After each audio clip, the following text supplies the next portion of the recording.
भारतीय इतिहास के बारे में कुछ सोच विचार करने वाले तथ्य। न हिंदू याद रखना चाहता है और न वे याद रखने देना चाहते थे।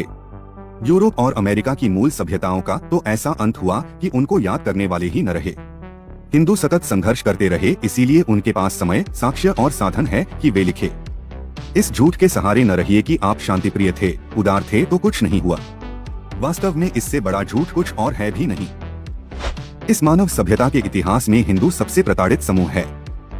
मध्यकालीन इतिहास को पढ़ने का साहस आज भी कठोर से कठोर हृदय नहीं कर पाता। आधुनिक इतिहास में भारत को जिस तरह से कुचला गया, उसको समझकर सारी मानवता कांप जाए।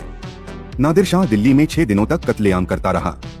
अकबर ने रणथंभौर में 20,000 नागरिकों को काट दिया। औरंगजेब आजमो नवाबों का कुछ हिसाब ही नहीं है।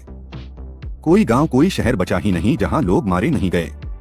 हर युद्ध का वर्णन करते समय इतिहासकारों को शब्द नहीं मिलते थे, वह लिख देते थे, खून से नदियां लाल हो गई। क्या आप नालंदा, तक्षशिला, विक्रमशिला जैसे विश्वविद्यालय अब तक बना पाए? इतिहास में जो हमने मूल्य चुकाए वह दर्दनाक है। ऐसा नहीं है कि उस समय हमारे सिद्धांत, विचार ऐसे थे। नहीं, हमने शक्ति को उपेक्षित किया था, यह सत्य है। हम बिल्कुल तैयार न थे। हमारा विश्वास था धर्म और सत्य स्वयं लड़ लेता है। अगर ऐसा था तो भगवान राम धनुष बाण क्यों उठाए?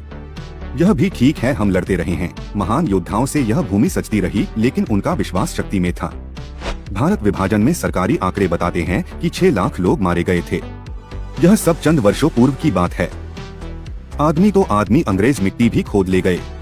इस पीड़ा को व्यक्त करते हुए इतिहासकार अर्नाल्ड टोनबी ने लिखा था, इससे अच्छा होता अंग्रेज भारत को जलाकर आए होते। क्या इराक, सीरिया, अफगानिस्तान, मंगोलिया, यह सब तो बहुत छोटी घटनाएं हैं। भारत की पीड़ा हिमालय पर्वत से भी ऊंची है। यह ठीक है कि शांति, प्रेम, सहअस्तित्व का अपना महत्व है, लेकिन इतिहास का लेखन शक्तिशाली लोग ही करते हैं। यह कुतर्क बचकाना है कि हमने हमला नहीं किया तो हम सुरक्षित है। हम तब भी सुरक्षित नहीं थे, आज भी नहीं है। आत्मप्रवंचना का झूठा प्रलाप समाज, राष्ट्र को कमजोर आधार देता है।